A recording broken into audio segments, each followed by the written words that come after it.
In widespread unrest not seen in decades, American cities from Seattle to Washington, D.C. burned as many peaceful protests during the day turned to rioting and destruction by night. Governors in 12 U.S. states have activated National Guard troops to quell the violence and restore order. No peace! It was the latest move in a week of escalating tensions after George Floyd died in police custody. Derek Chauvin, the Minneapolis officer who pinned Floyd to the ground using his knee, now faces third-degree murder charges in connection with Floyd's death. But protesters demand more, including charges against other officers involved. I want to make a change for my people because too long that this has been going on and things need to change around everywhere because nothing's going to change if we keep talking, obviously, or keep posting something on social media. Where was God in the riots of 2020? I'm sure that's a question that's crossed our mind, even though it was almost 3 years ago. But we should take a look at it because looking back, we learn to look at things based on the actual facts, history. Gives us a chance to pray about it and see what lessons we're supposed to learn from them. Okay, this is chapter 1 from a book that I was writing, but it's called Where Was God in 2020?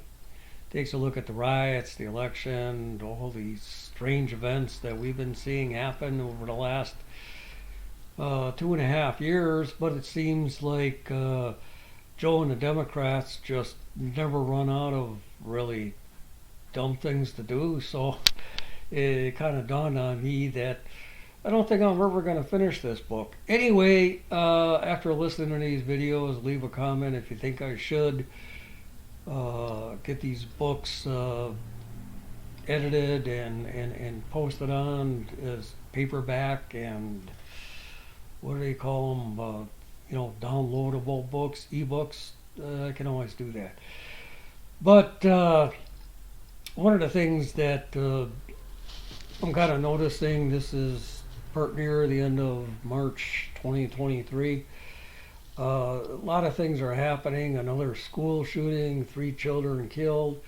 We got to ask, where was God in that? But when things are fresh and happening like that, it becomes a little too early because we got to gather the facts on that, see what information there is on a shooter that, I hate to say it, but praise the Lord, the police that went to the call took care of the shooter in a short time. Then we got another one with Biden and Canada, that's it. Yeah, and then Biden's speech, where he's talking about how things are improving in China. Sorry about that. I meant Canada. I mean, they're not even afraid to admit some of their plans. But anyway, we might take a look at some of those situations too. Right now, we're going to take a look at where was God in the riots. Now, one of the things breaking news as the George Floyd protests turned destructive in parts of Manhattan. What I take a look at is all the business owners that ask that question. Where was God? This is just a snapshot of some of the damage that people will be waking up to in Soho. Through the night, protesters smashed into luxury stores, stealing items and clashing with police. Eyewitness News reporter Derek Waller live in Soho with what's happening right now. Breaking into their stores. Ken, good morning. And amid all that chaos last night, there was actually a shooting at 12:30 in the morning, right around the corner from where we're standing at Crosby and Spring Streets. A man in his 20s shot in the torso. And check out some of the destruction left behind. You see this police car right here. Can you imagine being one of those store owners and we're standing outside the Bloomingdales on Broadway right now. We also have some new video that we can show you from overnight of vandals in action. Imagine the prayers that were sent up to heaven. Riders smashed windows all along Broadway, Spring and West Broadway. High-end stores like Gucci, Versace, Tory by the way, broken into and looted. See a show of hands. How many people? Is result of how many organized of you anarchists saw your infiltrating insurance peaceful double protests, since 2020? finding areas where police are not present and causing chaos. We did see some protesters try to confront the vandals. One man even discharged a fire extinguisher, obviously to no avail. There is damage everywhere you look. Honestly, it looks like a war zone. Some riders also set fires, including a dumpster that was set on fire. And as I just showed you, that unoccupied police vehicle here on Broadway as well. Thankfully, no reports of any injuries. Check with another insurance company. Protesters were blasted with pepper spray during some tense moments. I attempted to be a white ally. For millions, put my body in front of the cops. their faith They was were being using their tested. batons, and a cop just sprayed The people me. watching So my first time being pepper sprayed. Of the riots, the news and riots. And back out here live, we are at the Lululemon at Spring and Broadway. You can see that looters got here as well. Mannequins tossed all around. We actually saw one man when we first arrived here who ran into the store and then quickly ran. What do they call it? Burning, looting, and murder during those riots. Their faith is being tested too. So we got to look at this from all the different aspects and all the different views of faith, you know, where was God. And, you know, some people drew closer to God and some people obviously ran away from God. So, we got to kind of ask the question, why don't we see, it's rare to see the video that was taken from inside of those stores and outside those stores on those cameras. We don't see the video on it. You know, my guess is there's probably thousands of YouTube videos that store owners posted, and we just don't see them because they show up on the search engine on page 4,983 because, you know, YouTube decided to censor them by not putting them on any search. You know, they probably got the ability to just flag videos so nobody ever finds them and views them. And that's probably one of the things that YouTube wants to do. Although, when we, you know, it'd be a great idea if somebody would do a book or a video with all those films all spliced together and kind of make an interesting story, especially if it had the testimonies from the business owners and the employees. It'd be really cool to take that money and use it for rebuilding those businesses and paying the employees that lost so much money. But, you know, those things would be, what would they call it for YouTube? Not up to the expectations of the community there. You know, but loading up the videos of the riots outside, breaking into the stores, carrying everything off and setting the businesses on fire, well, that's perfectly okay with their community. And when we take an actual look of what really is going on in this society, get this. The people that were loading those videos up to their YouTube accounts and they were instantly put on and a million people viewed them, those people were actually getting paid. Get this, those people were actually getting paid not only to take the videos, but once they finished the video, uploaded it, went and started grabbing all the loot they could. We're getting paid for it by YouTube. What kind of sick society do we live in? I mean, realistically, you know, Congress should be investigating this stuff. You know, it's not like they're not busy enough with a whole bunch of stuff, but, you know, we live in a society that completely ignores the humanitarian side of the story, and the media is guilty of this too. They don't want to look at the store owners. They don't want to talk to the employees that lost their jobs. You know, another thing they never did? No one has ever interviewed any of the looters or any of the rioters that were there and asked them, why are you doing it?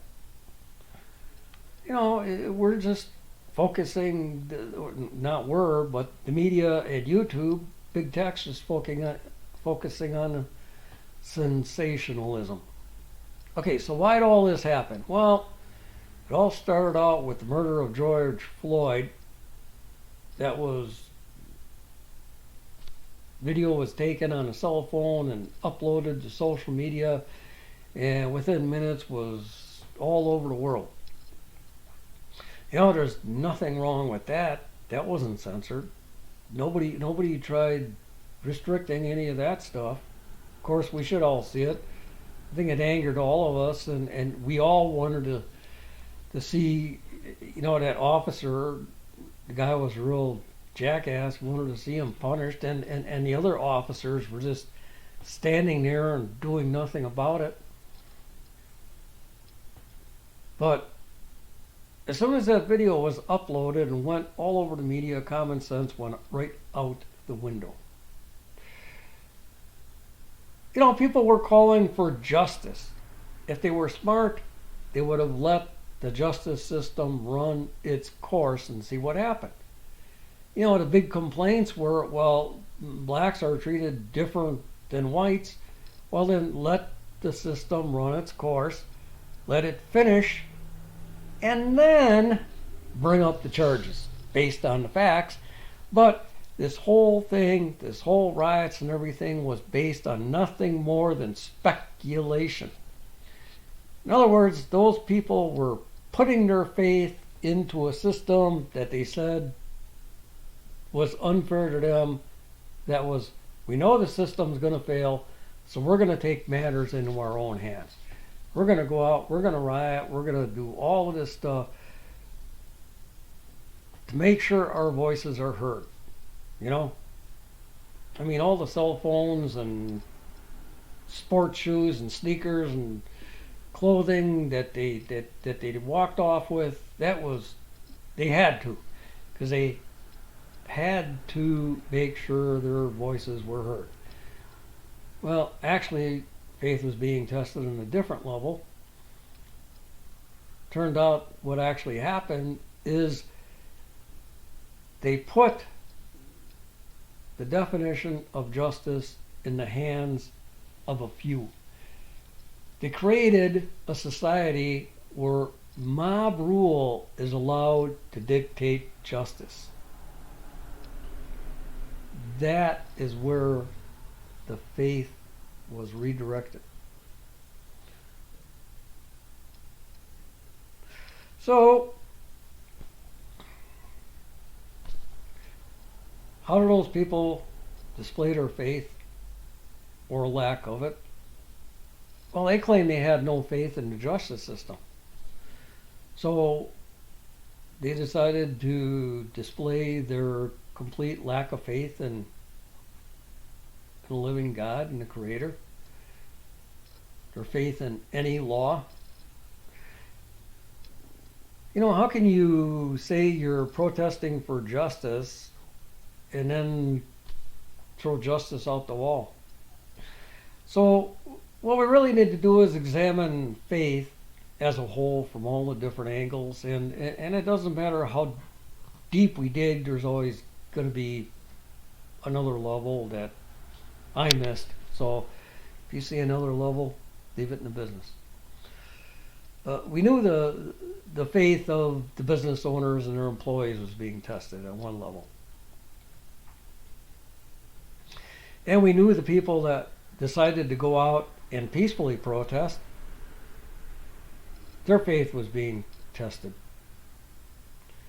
And their faith was being tested in kind of a different way. You know, they had a choice of respecting the property of others or throwing that respect out the window. The actual people that were breaking the law began as a small minority. Some people might even say, or there's videos that exist that in a crowd of thousands of people that there were only one or two or maybe three people that actually started doing damage and stuff. The peaceful protesters that really believed in justice could have stopped it right there. They could have put an end to the radical faction. They could have stood up for what they really believed in, what they said they believed in, and stopped the riots right there. It could have remained the peaceful protesters. The people really had the faith in what they said they believed in and took action. But that didn't happen. More and more people joined them, and the next thing you know is the 2 or 3 instigators became 20 or 30, which became 100, which became 300, and entire cities were lost. Well, what we got to do is take a look at this form of faith, and we have to realize that all those different faiths were being tested on the same level in the courts of heaven, where everyone's judged by the same law, and that law never wavers, it never changes.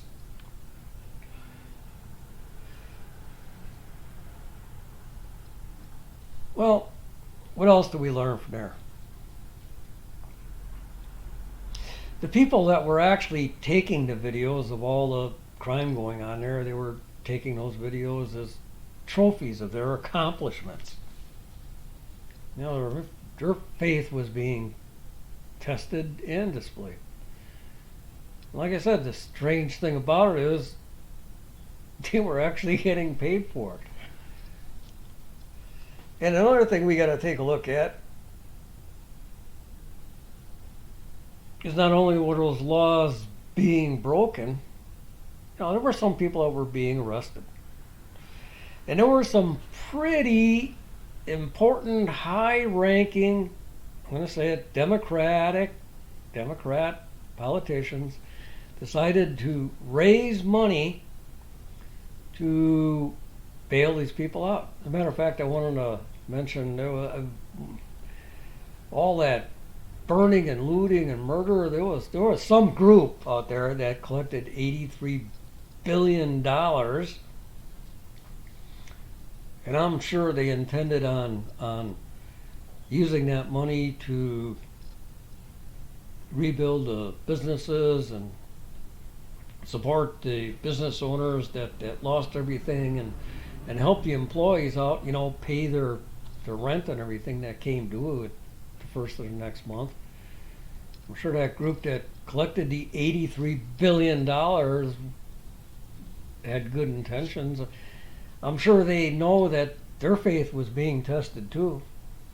Anyway, I'm still waiting for the news to come out with that one. Well, we'll just wait on that one. But what did this cry for justice and this newfound faith in the justice system get us? Well, so far, bailing people out the same day seems to be normal with everything from one end of the spectrum to the other. So they did change something. What else did they change? Well, since the riots, we've seen everything from, we've seen every crime in the book in blue cities since 2020, let's be honest, pretty near double. So, you know, this cry for justice for all in those riots, what did they accomplish? Well, I'm going to go out on a limb here and just say it, that cry for equal justice turned into a unbalanced, unequal justice system that we see has one form of justice for one group and a totally different form of justice for another group. And,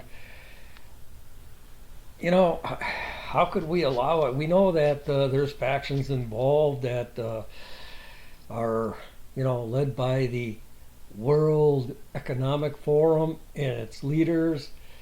and their support, and we know that Congress gave them billions of dollars to combat the American public. The only other thing that's changed is crime has been soaring. It's basically doubled in the blue cities in the last 2.5 years. That's every crime statistic. So, has anything changed for the better? When we look at it and compare what's been happening to that word faith, we see that the faith on the left is non-existent. The faith in God, even the faith in their own system, doesn't even exist. It's like they're walking empty husk of people with no soul, no common sense, and no faith. For us, on the conservative side, our faith is tested. Our faith is still being tested. What are we going to do to support the businesses that are coming back after the riots? Right now, the left has made sure that those businesses aren't safe. They've been rebuilt and rebuilt 2 or 3 times.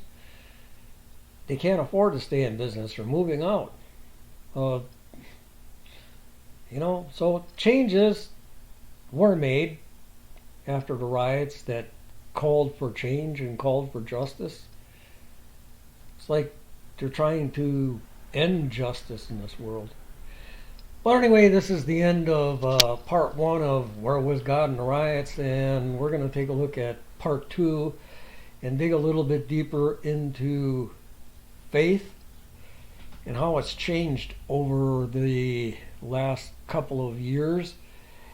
And probably not going to like the changes we're going to go over. But that's looks like what we're stuck with these days. And in the meantime, have a good day. Don't forget to hit the like and the share. And what's the other thing? Subscribe. And you all have a good day. Hopefully you add a couple of comments so that we can get rolling on some answers to some of these problems. I think we already know the answers.